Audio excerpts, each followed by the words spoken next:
Good morning, everyone, and welcome into Rounding the Bases Live, presented by Enterprise Bank and Trust. Hashtag no stopping you. My name is Joel Goldberg. Episode 128. I believe it's Thursday. It is a baseball off day, the last baseball off day of the year. Of course, we just started, and we'd had 17 straight, and this week we have 2 days off. So, chance to be very productive outside the baseball world for me. Loved my guest who was baseball related yesterday. I actually want to make a little segue into my guest today in just a moment. But first, a little shout out to the good folks over at KCAV, Kansas City Audio Visual. If you have audio visual needs greater than a podcast studio, they can help you out. Check out their website or just shoot me a message. I'm happy to help you connect with them too. So it's KCAV, Kansas City Audio Visual, KCAV.com. Of course, my partners at Enterprise Bank and Trust, hashtag no stopping you, have supported me every step of the way with this podcast. And then the quick ask I'm going to make every single day for a while. And if you get sick of it, that's okay, because it's for a good cause. But I'm raising money for Big Brothers Big Sisters as a 2020 Most Wanted honoree. I had a bunch of donations come in yesterday. I'm going to be tapping in all types of great resources. But if you got $10, $20, anything to chip in to defend our children, it's all local. Big Brothers Big Sisters of Kansas City. So you can text JGold to 44321. I mentioned that yesterday's guest would be a segue to today. And the reason for it is this: Kevin Youkilis was my guest, one of my favorite podcasts that I've had so far, because I really spend all of my days outside of baseball trying to tie the lessons of culture and leadership from sports, especially baseball, into the real world. And Kevin Youkilis has done that as a former big league star, former all-star that has gone on to be an entrepreneur and own a brewery in California. And he started talking at the end of the podcast about how he's had to learn more about local politics than he ever thought that he would have to. And his recommendation or point was, we get so focused on national politics and we're all wrapped up in, presidential elections and things like that. But that as he's trying to be able to have more of his patrons come into the restaurant, that he's battling a lot of the politics locally, statewide. And he said, really, what happens locally affects you more than anything. And that we need to focus on local and state, but national is really what gets all the attention. And that is where my guest comes in. Beyond just that, but Kelsey Ryan is a longtime journalist who has pivoted in, to me, a way that is very indicative of these times. And she has an amazing publication called The Beacon. It's digital. Kelsey, welcome to the podcast. Great to see you. Thanks for having me, Joel. So, you and I talked, I think, a couple of weeks ago. We were introduced by Andre Davis, who I think introduces everybody in this town. He's one of my favorites. And he said, hey, you guys need to meet. And I have such a love of journalism, even though I'm sort of in a different end of it right now. And when I met you and we were talking, I was so intrigued by what you guys are doing, because I think it's the next generation of news. It's the next generation of journalism. And I don't know if in 50 years, 100 years, anyone's going to get their news the way they have from the New York Times or the Kansas City Star or Channel 4, whatever it is. Tell me about The Beacon. Yeah, so we're a nonprofit newsroom based here in Kansas City, and we're a startup newsroom. So that's exciting, being in that kind of early phase. But we were originally going to launch this summer, and we ended up starting a little bit early because of the pandemic and trying to get some information needs met. And yeah, we are just on a roll, putting out stories a few times a week and trying to really focus more on in-depth issue-driven stories rather than like breaking news or kind of clickbait stories. So everything that we publish is local. Everything that we publish is original, and that's what we're all about. It's music to my ears, first off, to hear it's not clickbait. And you and I discussed this a little bit. We're in an era right now, I believe, where so much of that clickbait and so much of what's being thrown at everyone with less rules and regulation than ever before, or maybe it's not rules and regulation, it's standards, I would say, that the lines have been blurred all over the place. Everybody's trying to find their lane right now, not just because of the pandemic, because of social media, because the way the world has evolved. I mean, when you and I talked, it was like it used to be. If you were at one of the big papers, you held that story and you released it the next morning. And right now, everybody has to have now in the moment, which often does involve clickbait. If you get it wrong, so be it. Move on to the next one. And that's not the way you were raised. I'm sure of it. If you have a journalism background like I do, that's not the way we were raised. And so to me, there's got to be this lane for good journalism somewhere. Is that a bit of what you guys are trying to do, or a little bit of the motivation? Yeah, I mean, to me, I'm from Kansas originally, and the whole journalism industry has seen a big change and shift, and just in the 10 years that I've been a journalist. And we're seeing declines in newspapers. We're seeing all sorts of very quick changes, and this is a really critical time for our country. And so to have this kind of information network shift very quickly is difficult. But yeah, I mean, I think for me, the main goal with the Beacon was to provide, again, a totally original news source for our region, but also to think a little bit more broadly about what do we do to create something that lasts in 2020? What is a business model for journalism that we hope can survive all of these shifts and changes? And so it takes, there's hundreds of news entrepreneurs actually across the United States right now doing local and hyper-local news sites. And it's kind of an exciting time because you're seeing these new publications come up from local journalists who are from those communities because of some of these systemic changes. Well, it's interesting too, because I don't know that I have ever heard the expression. Was it journalism entrepreneur? Or yeah, was it journalism or news entrepreneurs. Or news entrepreneur. I never heard of that. It makes total sense, right? But I think that the old school model was, I mean, you weren't an entrepreneur. You went to whatever shop you were in, whether it was that newsroom for a newspaper or a radio station or a television station. That's certainly the way that I was raised. And now it really resembles, to me, what any other entrepreneur that I've had on my podcast is doing. They're trying to create a business. So how daunting of a task was this to start, put aside the pandemic? I mean, in any time starting, if there's one thing that I've learned over the last 4 years, thankfully it's more than one, but is that startups are hard, and you put your life into it, emotionally, financially, all of it, right? And so I'm guessing that's been your experience too. I mean, how challenging was this, and added a pandemic? Yeah. So, my background was coming up in newspapers, working for the Joplin Globe right out of school, and the tornado that hit Joplin was the day before I started. So I'm kind of used to like this kind of baptism by fire almost.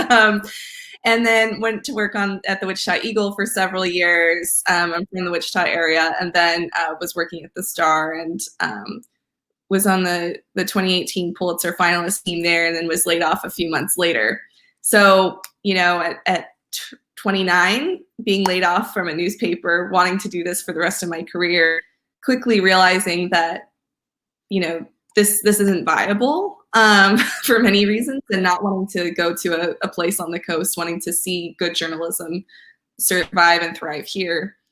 So it was probably a little foolhardy of me at first, because I don't think I realized how much goes into it. I just was like, we need to do this. And then I did the research and started really looking into what was going on with the news ecosystem and all of that. But it's a lot of work, and it's a lot. There's already a lot going against the media industry as a whole, as you're competing with, not only local publications, but national. I mean, you're competing for everyone's attention on everything at all times. So that is that is kind of the crux of our society today. But we really wanted to look at what other places were doing that were working. And there's just so many examples now of other news entrepreneurs that have successful businesses and nonprofits that are sustainable. And so I've been really lucky that folks in other parts of the country who have tried this are just, open arms. Like, we want to help you do this in Kansas City as well. So that was really encouraging. Do you think you mentioned that you almost sped things up a little bit with the pandemic starting? One, I'm curious how that sort of affected, your plan, your master plan, and if, as this idea was hatched, could this idea have been hatched as a pandemic was starting? I mean, thankfully it was hatched before that, but I know I'm into a hypothetical here. I'm just interested because the mindset during this, really, to me, there've been two mindsets that say let's wait until this passes, which I think has been the wrong mindset, or hey, let's go and we'll adjust as as things evolve. I'm just trying to get into your head of sort of how you were able to get this thing started. Yeah. So in the winter of 2018, after I'd been laid off, I had done research. I'd started meeting with people. I was having tons of coffees with folks, and basically spent all of 2019 fundraising for a nonprofit. I wanted to get as much runway as possible and get us started on the right foot. So, we were really lucky in that we already had a year of operating cash for our plans before the pandemic hit. And the timing was just pure luck, in terms of that for us. But, ultimately, I knew that we had several folks who had experience as healthcare reporters that were ready and willing to start writing for us right away. And that is just something that's really invaluable when you're going through a pandemic, to have someone and several people who had in fact covered a lot of healthcare issues in the past and know about everything from vaccines to how, disease spreads and how public officials respond and what the steps are for, that official containment period at the beginning. And so we knew we had that talent and decided we had to jump on that right away. We had to start filling a need for the community and not just wait 3 months till when it was convenient. And of course, it's not at all what we had expected or anticipated. We had expected a summer launch and a series of events in person, and we're having to shift all of that. Our interns were completely remote this summer. Some of our staff hasn't even met each other in person. We're all in Kansas City, but never actually met. So it's been very different, but at the same time, I've just been really impressed with the resilience of the staff and the reporters who have just jumped in to try to do what they can while they're still living in the same situation that everybody else is living in. It's really like almost every other profession. I mean, it's, as I keep saying, so 2020, but it is doable, and you're still able. I say this every single day. We are not, and you'll appreciate this as a journalist, but we're not able to have the face-to-face and the contacts with the players, not once. I talked to one player from about a 10-foot distance when I walked into the stadium, and he was down on the field finishing a workout, and I was walking in, and there's a net behind us and masks, and that was the closest I got to seeing somebody face to face. But what I've been reminded, and I bring this up because I think it's a lesson not just for any journalist out there. And I told you I still consider myself a journalist. It's not a traditional journalist role, but this is true for anyone in business. Like, if you're going to sit there and say, well, I can't meet with clients, or I can't have that face to face, you still have to find a way. And so, I find myself reaching out to players via text message, sometimes if they're younger via Instagram message. I find myself working through different connections, trying to connect with family members. And it's amazing. I got an email last night from our starting pitcher's mom, and he's young. He's 25, just turned 25, I think, and just made his debut. And but I had started building that relationship with the family, which at this point may be a little bit better than what it is with him, because I haven't had that opportunity. So she emails me yesterday, hey, game day, he's pitching tonight. Did you know that he used to be coached by former big leaguer Chet Lemon? And Chet, he'll have a cardboard cutout tonight in Detroit where he played, so he actually gets to be there watching the kid that he coached. I'm like, whoa. Do you have pictures? Yes, let me send them to you. And suddenly I have a story.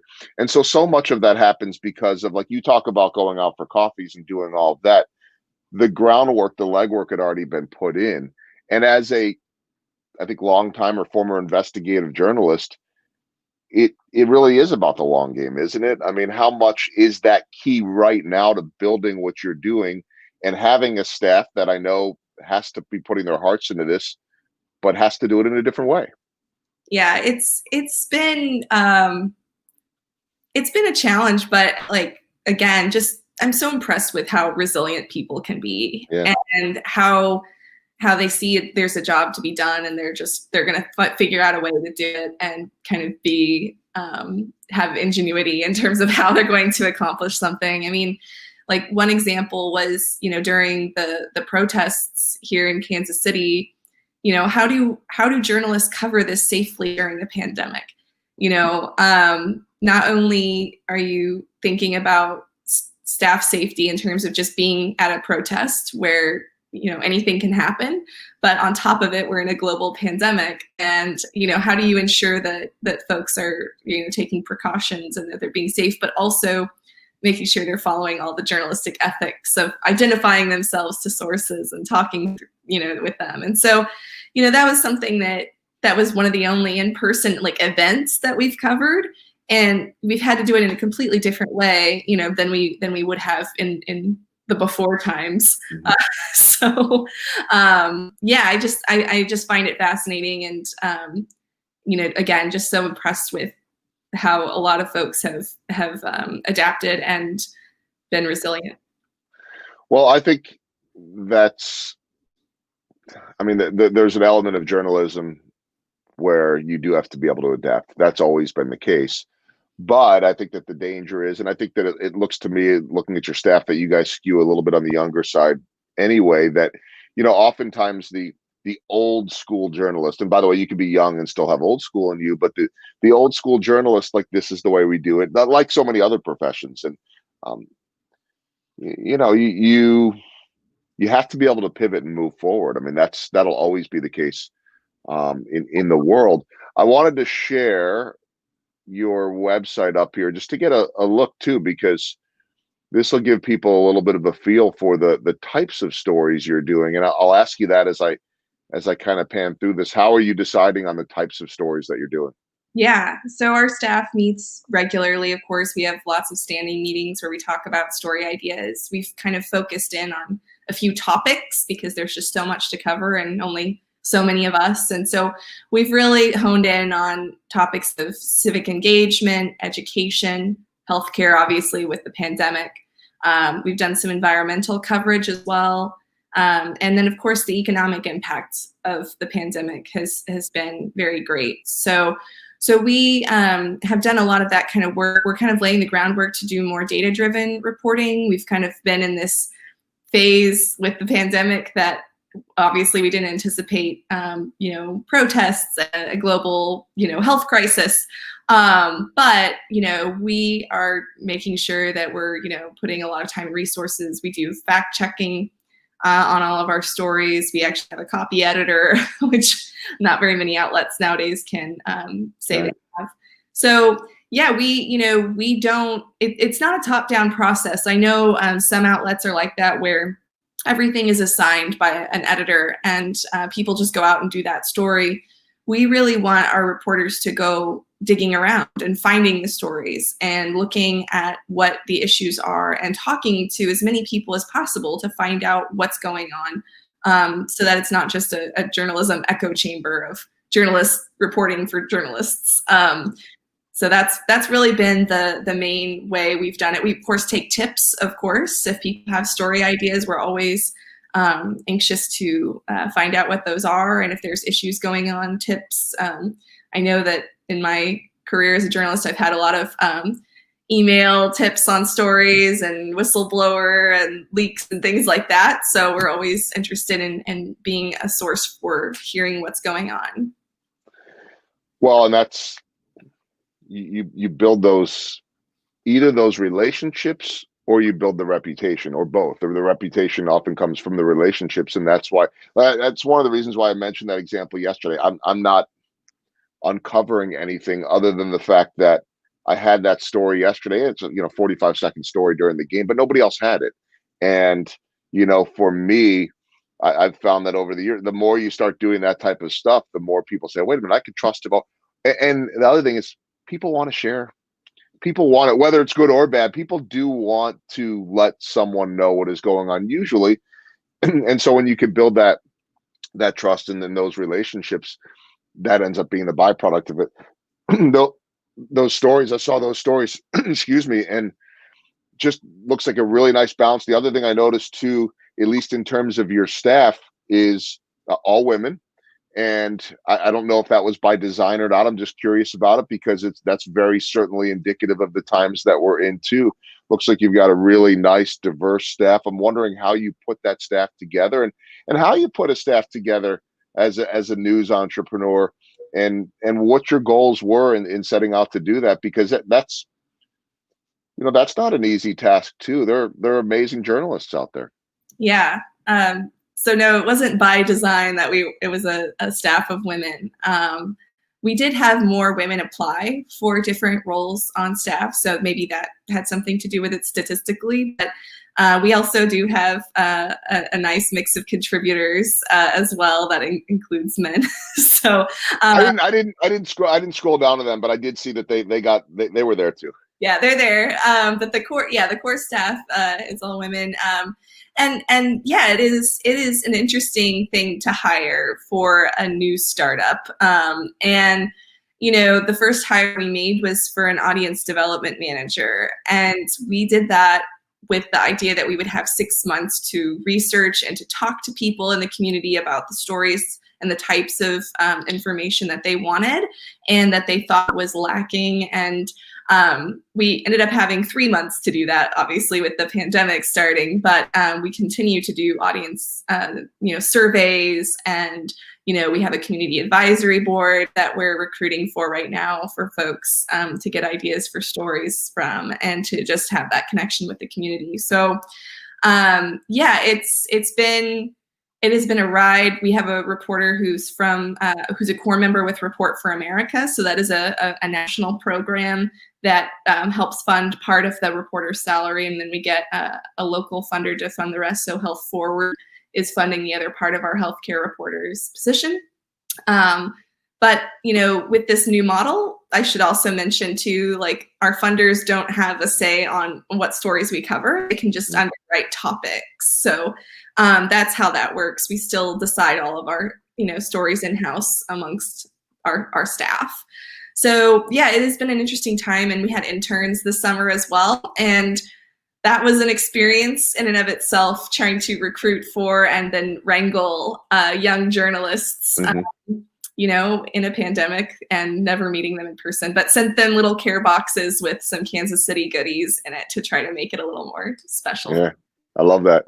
And I see on the contributors, my friend Cindy Gregorian is one of them. So that's awesome. She and of course, I go way back with her husband Vahe, who to me is not just one of my favorite writers in the country, but he's one of my favorite people too. And so kudos to you on that. I want to talk a little bit more about journalism in 2020, because it makes my skin crawl, blood boil, whatever the expression is, when I hear so much anti-media.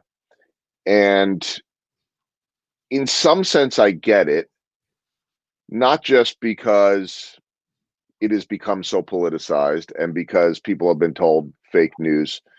Reality of it is, a lot of it is fake news, not always what is being labeled fake news, but because anyone can have an opinion, which is fine. And, when I was growing up, you sent a letter to the editor, and it was usually somebody that was a little bit grumpy, And in my mind, it was like, just an older guy or older woman that was sitting around firing off, because it was never just one. It was usually on a regular basis. I'd get some of those calls in the newsroom, left on my voicemail, that type of stuff. But now everybody could do it in the moment, behind an egg or a fake profile or whatever it is. And it might not even be a real profile, it might be a bot. So I get why the lines have blurred in many ways. Anyone can be considered a journalist, whether they are or they're not, or perceived as one. So how do you win back that trust? I know it's not your responsibility, but look, if you want a successful publication or a successful um, you know shop newsroom, then you can earn that within the Beacon. But the lines are so blurred everywhere. I also think that there's a craving and a desire to say, where can I find this and sift out all the garbage? So what's your take on that? Because to me, it's disheartening. It hurts every time I see the lack of trust in journalism, because there are a lot of amazing journalists out there and a huge need for it. Yeah, I totally agree. Like I can see why folks are not happy with what's going on and just being a deluge of information. You know, if I weren't in the industry, I would probably be really confused as well, because there's just so much. It's almost information overload. But some of the stuff that we're doing with the Beacon is to try to be radically transparent. And so kind of my thinking is, if we're going to expect and hold government accountable and expect it to be transparent and to know what's going on, we need to be transparent ourselves. So, everything from where our funding comes from to how we report our stories to being accessible and having community dialogue with the community. That's how we build trust, is those relationships. They're just so important. And I think sometimes in journalism, folks can, have their normal list of sources and they just go to them time and time again, over and over and over, but they get kind of in a bubble that way and they don't actually know what's going on outside of their bubble. And it's the same thing that we see on social media, right? We just see the same things over and over again from people who reaffirm our values because of this bubble we're in. And so I think it's just so important to break that bubble. And we have to do that. We have to be proactive about telling the community that we're here. We have to be proactive about just communicating with folks and explaining how we do the reporting is so important, so that there's that transparency there. Because, my background as a data and investigative journalist, you have to do open records requests and get the data from the government. And then you have to analyze the data. And then you have to talk to the experts. What does this mean? And a lot of folks just don't know that there's a lot that goes into these processes. And so the more we can explain to them how we work, the better it is for building trust. And of course, just being transparent about who we are, right? We're all local folks. You can Google our names. You can follow us on Twitter. And you know that we're not bots that way. But I know that there's just so many people. I get friends all the time who send me articles online. Is this real? And I tell them, like, do you know about this outlet? Have you looked into their other accounts? Have you looked around their website? Have you poked around? Are you able to find bylines, which is the name of the actual journalist who wrote the article? Do they have a history of writing articles? Can you find where they went to school, maybe, to prove that they're a real person? And so I start just kind of rattling off this list on how you can verify where information comes from. And it's just becoming increasingly difficult because there is fake news out there. There is stuff out there that is just not right or was aggregated and just made up. And so I think it's just incredibly hard for the average person to know this sometimes. Yeah, and look, sometimes it's just opinion too. I mean, that's where, if you look at the late night talk shows, the Hannitys, the Maddows, look, people are going to watch what they want. People, not everyone, but people are going to watch what they want to hear. And those are opinion shows. Doesn't mean that there aren't facts involved in some of them, maybe not in others, but sometimes people are taking that as the news. It's the same thing on social media. To me, there's different levels of it. There's the intentional misinformation, whether it be via bot or just someone that's trying to stir things up. There is the opinion, and then there is the actual facts. And so even at a sports level, like, I'll see it all the time. The Royals make some kind of a move, and then I'll look online, as I'm always doing, and someone, maybe a blogger, someone that blogs on the team, puts out a theory, and there's no ill intention with it, but it's trying to get ahead of the game and forecasting, and that forecast is totally wrong. But because they have such a strong following, people assume that that's what's happening. So I'm not saying don't follow that person, but take it for what it is. And I think that's probably a lot of what you're getting from friends and people, is that those of us that are in the business, if we're really paying attention, can usually spot it, or at least put up a little bit of that red flag. Or we actually have sources where we can say, hey, is this going on? Is this not? Give me a heads up. Is this legit? Is it not? And I think that's really the importance of what we do. And I'll lump myself in there because I have those connections. And it is important because I would say we could steer people in the direction of the truth. And I think that there's never been a more important time, not from a sports standpoint, but from a world standpoint, in terms of health, environment, politics, everything that's going on right now. So Kelsey, sort of two-part question here. I can only imagine how difficult it was to be let go at the Star. And I guess the good news is that you weren't the only one. And then that's across the country. I mean, that's unfortunately where that industry's at. So what did you learn from that situation? And being an investigative reporter, and your career at the Star, and in Joplin and Wichita. And the second part is, what can you do with that now to make this kind of what you want? Because look, every journalist says, well, if I could just do this differently. Well, now you're running the shop. You have that. So what did you learn from that, I'm sure, very tough experience, and what can you take from that? Yeah, it was, for me, getting laid off, I went through, like, what is it, the 7 stages of grief, like, probably all within one day.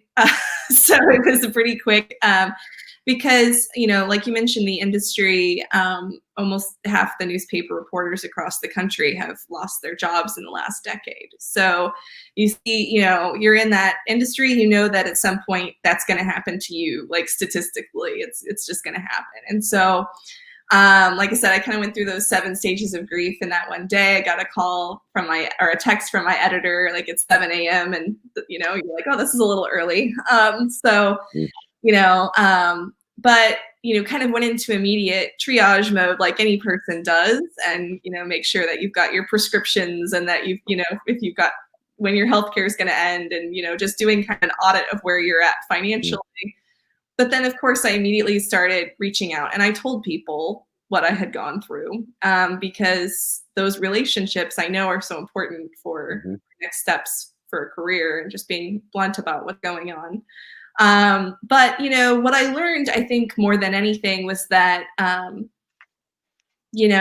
being able to create something from scratch, you're right. Like, you get to choose what parts of something that you've learned from are good, and what parts you don't want to have in your new venture. And so I think that was really a good lesson for me to think about, especially with financial sustainability. And it's a good business lesson, right? Not putting all of your eggs in one basket, like print has done for so long. And so diversifying your revenue streams, and, like, I could get all business talky on it, but at the end of the day, you learn so much, and you can take from it the good stuff and decide, hey, this is the stuff we want to keep, and this is the stuff we don't. So I guess that's kind of a well, that's exactly what I was asking. And I think it's obviously a phenomenal story of being knocked down and getting back up, and hopefully, I know nobody wants to go through that, but I'm guessing you're better for it. Yeah, I would say so. I think I'm much happier. I do feel like I'm part of a solution, or working toward a solution, instead of kind of stuck like a cog in a wheel, if that makes sense. And, like I mentioned before, I hope that I have another 30 years in this career, in this field, in some way. And so you've got to be part of imagining what that looks like. And it's going to look very different. Just seeing what changes were in the past 10 years, who can imagine the changes in the next 30, but you have to be prepared and adapt. And so I think that's a good lesson for anyone. Well, I would look at it, and from my world, all of those baseball writers that have been let go in the last 5 years. I mean, some really, really big names that have been doing this for 25, 30, 40 years, some that are in the Major League Baseball Hall of Fame, getting let go one after the next after the next. And they all, not all, but many of them landed with the Athletic. And it we'll see if it survives, but I think a few years in, I think they're doing well. The content they're putting out is amazing. There's no expectation that you're getting something delivered to your house. Get on your phone or your tablet or whatever it is, and you have stories that are local to your area or national and every sport, and it's all set up perfectly. And so I look at that, and I remember when it started, people were like, well, this is never going to survive. It was a lot of the old school writers and all that type of stuff. And it is surviving. Where it'll go, we'll see. However, it's the next wave, right? And I think 10 years, 20 years from now, people aren't going to say, huh, what's the beacon? Or wait, how does this work? That's what's going to be expected. Now the key is obviously to become one of the big players. So my last question as we wrap it up is, what are the long-term goals for you with the beacon? Yeah, so I would really love for us to just grow, and not just who's reading us, but also as a staff, we want to be able to produce more journalism, and to be able to tell those stories that aren't being told, and to find stories in data, and doing investigative reporting. Ultimately, and this is, maybe I hope it's not a pipe dream, but my goal would be for us to create a hub, and to actually be able to create a hub and spoke model for Kansas and Missouri, so we could have the old bureau system back, which actually worked really, really well for newspapers, but was the business model was all wrong. So that would be a goal of mine, is for us to have reporters embedded throughout the states, and to be able to, kind of get the efficiencies of having a hub, so that we can have like some of the copy editing done and the tech side done here in Kansas City, but to have, people on the ground from those communities, or at least living in those communities, reporting on those communities, and helping be part of like really reviving the whole ecosystem, because it's so fragile right now. And so that's kind of a big goal, I know, but one of our grants this last year was from the Google News Initiative, and it was to help us start researching how to do that, and how to take this kind of old school idea of newspaper bureaus and reinvent it for a digital platform and a nonprofit platform. So that's kind of where I think things are going. People are experimenting with things. There, like I mentioned, there are hundreds of news entrepreneurs across the United States who have different business models, different types of websites, who are experimenting and trying new things all the time. And so I think that is really exciting, because you can learn from all of these different experiments, and try to find what works for our community. And so, yeah, I just think I'm excited about the future of journalism personally, because of all of this, not just investment, but interest and excitement that's happening amongst journalists even right now. It's the next wave, and it's what the kids, and I could call you a kid because I'm so much older, but the youngsters coming behind you, the up and comers, this is all they'll know, which is good. It's just the next step in this evolution. It's so important. It's why I wanted to have you on. So I'm glad that Andre connected us, and I know that you and I have discussed doing something together at some point, and so we'll further that discussion off air. But I want to let everybody know again, just to go check out the Beacon.media, take a look at it. It's free, so that's a good starting point. Although I don't know if you noticed, I hovered over that the $50 part while I was scrolling through some of those stories. I'm going to do that today too. Why not become a member and add in and just support local journalism, which I think is so important too. So, congratulations on really the start of something that I think could be so important. It is important, and I'm really excited to see where you go. I think it's just to remember this is an entrepreneurial journey, like so many of the businesses and startups that I talk to. So I'm excited for you. I'm really glad that you came on. Keep it up. Same to your staff, and I know one day you guys will have a nice in-person gathering, and when everything gets back to normal, right? Yep, that's definitely the plan. Well, again, check them out at thebeacon.media. Kelsey, appreciate you spending time today. Thanks so much. Thanks so much, Joel. All right, hang tight for 1 second as we wrap it up here. A great conversation. I can't say it enough. Journalism is so important. It's in my heart. Way back when, like 1,000 years ago, I was a journalism major, and it's always been a passion of mine. And 26 years later, still on TV. And hey, who would have ever known that I'd be hosting some kind of television show from a spare bedroom in a house, which I've upgraded since the first couple months of this, which was out of the walk-in closet.